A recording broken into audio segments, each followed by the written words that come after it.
mga kayami, tingnan niyo yung buhay dito, maulan, maulan. Paano ito maglalabas si Yami? Paano makalabas si Yami? Ganito ang panahon. Balak ko pang magbubunot ng damo, tapos mababasa si Yami. Kawawa naman si Yami, sinipag pa naman ako mga kayami. Ito, sinipag din ako mag-abang ng pandesal kasi kumalampag ng aking tiyan. Hanap na ng ilalaman. Ayan. Magandang buhay mga kayami.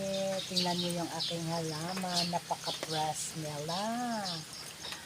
Oh, kasing fresh ni Yami ang aking mga halaman. Paano inulan?